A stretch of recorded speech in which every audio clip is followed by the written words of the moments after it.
Welcome back to another episode of Dental Marketing Theory. I'm your host, Gary Bird. I'm the founder of SMC National, where we help you create, convert, and close more new patients so you can grow the way that you want. But what happens when you grow and you're not actually happy with where you grew to? Today, I have Dr. MacCarthy on, who is the CEO of the Business of Happiness. And she is a dentist, or orthodontist actually, and she got everything that your wildest dreams could have ever imagined. And she wasn't happy. She wasn't content, which is a common theme in dentistry. Today, she's going to share her journey on how she went from not being happy to being fulfilled and how she had to change her mindset, and it changed her whole life. You're going to want to stay tuned for this one. Dental has the highest suicide rate. And the reason that we know it's dental and not just like medical or some other thing is because it's in men and women, which is rare because men have a higher suicide rates than just about everything else. And so when women are doing it at a similar rate, that's how you know there's something in the profession that leads to this depression, that leads to bad things after that. My happiness is not contingent on the growth. That's the difference. My happiness used to be contingent on the achievement. When I get that certification, when I get that doctoral degree, when my patient population hits this number, then I'll be happy. That's the difference. All right, we are live, and I'm excited to have this opportunity to speak to you because we recently had another podcast, and you did an amazing job. We haven't posted that one yet, I don't believe. And so I'm really excited to have you here because I want the audience to hear your story. So could you just tell us how you got into the dental industry? Yeah, for me, thank you for asking, by the way, Gary, and thank you. I had so much fun last time, so I'm really excited for this conversation. For me, dentistry was this perfect marriage of artistry and science and entrepreneurship and leadership and contribution to the community. And I just fell in love with that idea. I fell in love with marrying all the parts of me that I valued and enjoyed. And I really just put my nose to the grindstone and I told myself, this is going to be so successful and I'll be happy when I'm a dentist. I kind of hung all my happiness hopes on dentistry. And I thought, yeah, I'll be really happy when I'm a dentist. And then I finished dental school after putting my nose to the grindstone and really blocking out every other need I ever had. I missed funerals and weddings. And I know that so many of your listeners can absolutely relate to that. Because, my health started slipping. I wasn't paying attention to sleep or even dishes or the way I was eating. And when I got out of dental school, I was pretty unhappy. I thought, you know what? I'll be happy when I go into the specialty that's the happiest specialty in dentistry. And Gary, do you know which one that is? Do you know the happiest specialty in dentistry? The happiest specialty, I'm going to say probably pediatric. No, not even close. No? Orthodontics. You know why? Because nobody's in pain when they go to the orthodontist. Okay. You only go to the orthodontist. Pediatric dentists always seem the happiest though, but maybe it's because you have to be working with kids. They're really special people, and they really are very good at bringing that joy. Yeah. They're like kindergarten teachers, but that know how to do dentistry. Like I'm always like, wow, I can't do that. In all of them. Yeah, I would be a horrible pediatric dentist. Yeah, I really take my hat off to pediatric dentists. But no, the thing about orthodontics... So it's like you're not in pain. You don't like the way that you look. Typically, it's usually a look thing, but sometimes it's function too. And then I've fixed you and everything's better. Plus, they get all their money up front too. Like they get all their money at the beginning too, and which is huge. I mean, the first orthodontic office I ever walked into had balloons and mugs that they were giving away and popcorn for celebrating the end of treatment. There's no dental profession that does that other than orthodontics. I thought, oh, you know what? I'll be happy when I'm an orthodontist. So, went down that road. So that's extra school, right? Like you went to school and then more school. Okay. So how many years of school are we at now? Oh my gosh. It's a good question. I think I'm at about 14. I don't know, 14 years at this point. At this point, I got 14, out of 14 after counting high school and stuff, like after high school. Let me see. I did the math once. I should really do it. So no, there's only 4 years of undergrad, 4 years of dental school, and then 2 or 3 years. So we're not quite at that high yet. However, graduating from orthodontic residency didn't bring me that happiness that I thought it would. I mean, here I was suddenly and working in somebody else's office as an associate. It was a wonderful place, but feeling without the same autonomy that I was looking for, that leadership, that, entrepreneurialism. That's what I was really looking for. before. So I thought, okay, I'll be happy when I own a practice. Bought myself a practice, started practicing. Man, the stress and the overwhelm, getting through everything, trying to revive this dying practice, this old practice that I purchased. I thought, you know what? I'll be happy when I have a family. That's the part I forgot about. I'll be happy when I have a family. So very difficult trying to conceive if you've ignored your body and not taken care of yourself for a decade at this point. So we went through some infertility there for a long time. And when my body finally figured out I had 2 kids in quick succession, and then the exhaustion and the burnout and the overwhelm really set in. And so my conditional happiness that had been following me for, at this point, 14 years, I'll be happy when, delaying, that component, practicing joy and happiness, really caught up with me. And I found myself in enormous depression. And I did the run physically, or run emotionally? All of the above. Oh, okay. So you're like physically out running on the road, and then you're Yes. also running away from your problems. And I will say this, just so everybody hears this loud and clear, this is so normal in dental. Dental has the highest suicide rate. And the reason that we know it's dental and not just like medical or some other thing is because it's in men and women. And the suicide rate, which is rare because men have a higher suicide rates than just about everything else. And so when women are doing it at a similar rate, that's how you know there's something in the profession that leads to this depression, that leads to bad things after that. And I just want to call that out because I've talked to a lot of dentists that struggle with this. And I just want people to know, like, other people feel this way, and there is light at the end of the tunnel. Like it's not the end, right? There's no reason to hurt yourself or go down that road because there is a lot of hope. And I know you're going to share some of that right now. Yeah, thank you, Gary. It's so important to normalize that because I wish I had heard someone say that to me at the time. I wish I had heard your podcast. You probably felt alone, right? So alone. And the biggest component about it, Gary, is the shame, because dentists are very capable, brilliant, accomplished, high-achieving people. And I sat in this place of, I had the fancy house, the fancy practice, the kids, the car, the fancy dogs, and I was so unhappy and depressed. And I thought, what is wrong with me that I am living in this enormous luxury and abundance, looking around? I was the most successful of all my siblings, the most successful from my community where I grew up. And I felt so ashamed that I still could not feel happy in that. And that really was the beginning of my personal development journey when I started to run away. And when I say I ran away, yes, I started running marathons because I thought that will make me happy. But I also ran away from my practice. Fire sailed my practice, ran away from the state, fled the state, went to a bankruptcy attorney, went to a divorce attorney. I think if I could have left my children, I might have. And I say that because I want to normalize that as well, that intense fight or flight that I was in. And what I learned in the subsequent years was that the one person I couldn't run away from was myself. And really that moment was a gift because it gave me an opportunity to start rediscovering who I was and redefining success on my terms. Because what I realized was I was living an algorithm of success that was not my own. And so fast forward now, another decade, I ended up opening up a practice from scratch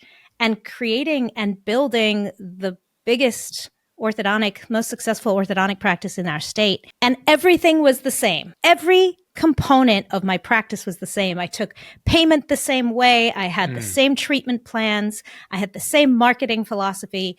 And I was still married to the same man. I had the same kids. But the one thing that changed was everything inside of me. And I realized how powerful we are to impact the world around us, and that our number one priority as healthcare providers is to provide for ourselves first. Yeah. The enormity of that is so big. So break that down. So What does that mean to provide for yourself? Like what is exactly does that mean in like a practical sense? If I was a doctor and I'm like, okay, what does that mean? What how would does you that break even down? mean? Yeah. When I was saying to myself, I'll be happy when, that conditional happiness was always on a condition outside of myself. It was always on a condition of, when I have X amount of money in the bank. Yeah, and can you remember, Gary, when $100,000 was a lot of money? Can you remember once upon a time? I remember when I was a kid, I was like, if I ever get $1 million or $1 million in assets, like that is so stinking rich. And now it's like middle class. And when you hit that number, you probably didn't even notice it. Yeah. And so it's interesting too, because so that's obviously from inflation and things like that plays a big part in it. But the other thing that I've learned over time is that when you desire something, you're making a contract with yourself to be unhappy until you fulfill it. That's it, Gary. Yeah. That's it. And what's really interesting, it turns out we are terrible predictors of what will bring us happiness. Yeah. And that's a psychological fact. In fact, it's called the hedonic treadmill. And what the hedonic treadmill is, it's when you're constantly chasing something outside of yourself that you think will bring you happiness. But once we assume that into our baseline level, it kind of just becomes the norm. We get kind of used to it. I'll never forget my husband's an oral surgeon, and he was at an oral surgery conference, and he met this oral surgeon from Hawaii. And he was like, dude, that's amazing. You practice in paradise. How cool is that you practice in Hawaii? And he was like, you know what? Gets kind of old. The palm trees get old. Yep. I can't remember the last time I went to the beach.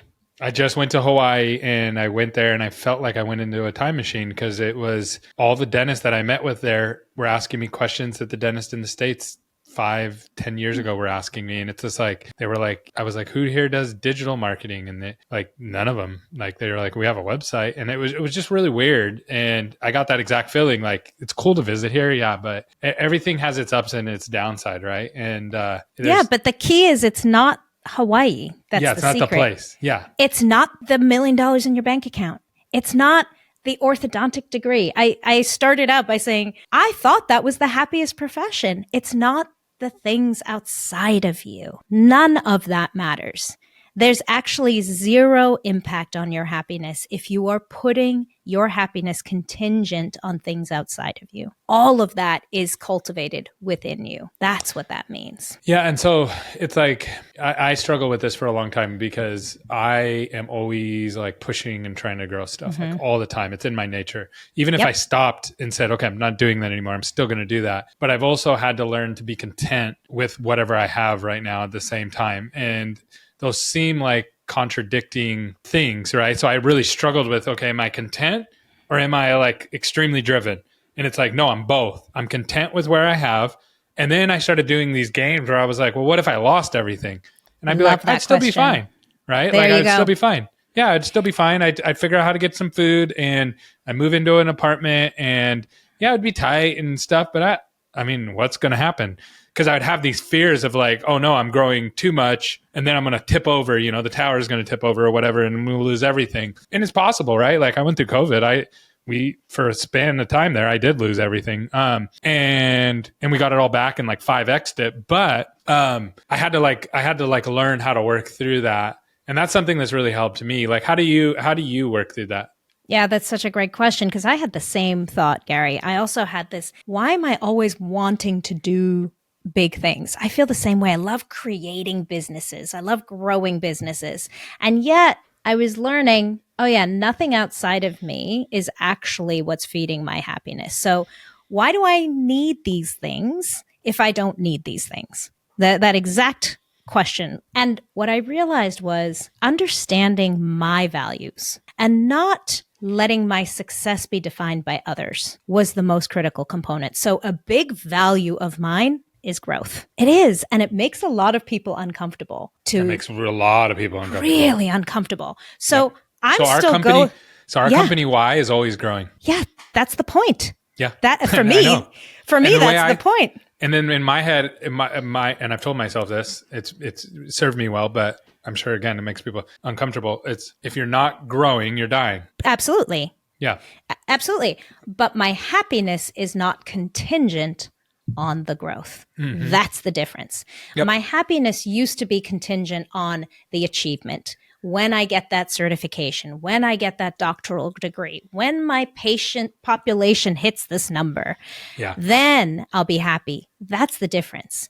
Appreciating that I love growth. It is like oxygen to me. That's a value of mine. I don't need to apologize for it. I don't need to explain myself. I don't need to judge it, but valuing it. So I'll tell you, Gary, when that became a pain point for me was in parenting. When I was pouring my time and attention into growing this beautiful business, and there was the societal judgment of, oh, wait a minute, you have a nanny raising your kids? That judgment of others, I had to realize, oh, actually, these are my values. And I'm a better mom when I'm standing true to my values, because then I come home at night feeling satiated and fulfilled and super present with my kids. When I denied myself that growth, that excitement, that creative abundance in business, I would come home and be absent, be regretful, resentful. And I wasn't sharing my best self with my kids.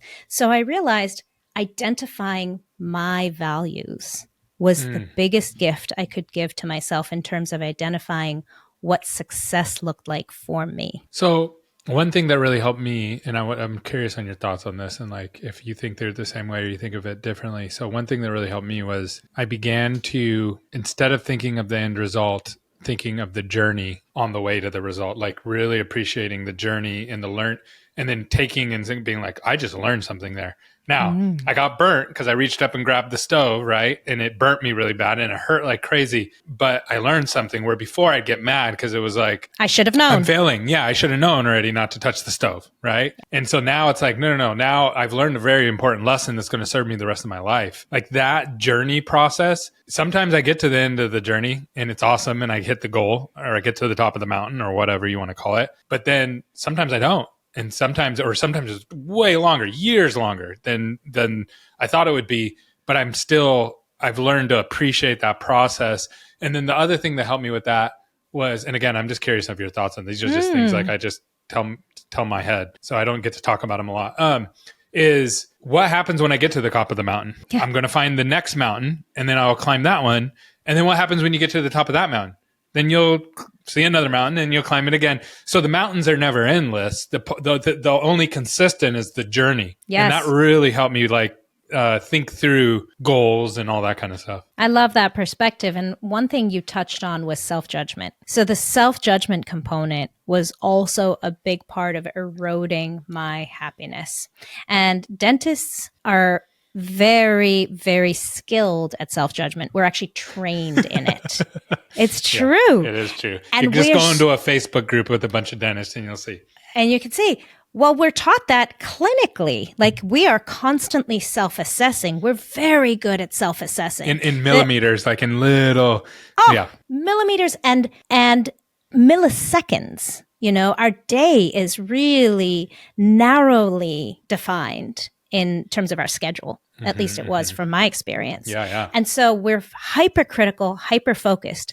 But what all of that does, so let's throw some hypercritique, hyper-focus, now some intense work ethic, which by the way, dentists are also they're workhorses. Famously the hardest working person in the room. I mean, I've heard that over and over and over again. Put all of those together and what do we get? Nervous system, stress, and storm. And when I say the prioritizing of taking care of yourself, I mean recognizing the stress in your body and having the awareness of when you're in fight or flight. That story I told you about of when I was running, I was so unaware. I had no idea that I was in a complete nervous system stress storm. I was, to everybody else, it was probably clear. I was yelling at my team. I was stressed out all the time. I was drinking too much. I was escaping chemically. I was escaping intellectually. I was doing everything to just get out of my own life. But one of the most important things we need to do as healthcare providers is be aware of our own bodies and our own stress state. And it's the one thing they don't teach us in dental school. They teach us really well how to work harder, work more intensely, but we don't learn how to take care of ourselves, which is an absolutely most important thing of not doing harm to others. Yeah, I love that. Now, how do you work with dentists now? Like, how do you help with this now? And are you still practicing? So I actually sold my practice a year ago because my coaching practice got so big, because what I was really starting to focus on during just leading into the pandemic was the amount of anxiety and depression that was so apparent in our community. And in 2016, my brother actually took his life, and that really opened my eyes to the amount of stress that we put ourselves under every day. And during the pandemic, we lost some very important dental members in our community here in the state that I live in Maine. Also, people who took their lives. Actually, I appreciate that you talked about this at the beginning of the episode. Just last week, we lost another gentleman here in Maine, an incredible dentist, just 5 years into his career. And I think it's a fallacy that young people are less likely to suffer from this. I've noticed that there's actually a lot of younger dentists that are experiencing this stress and overwhelm to greater degrees.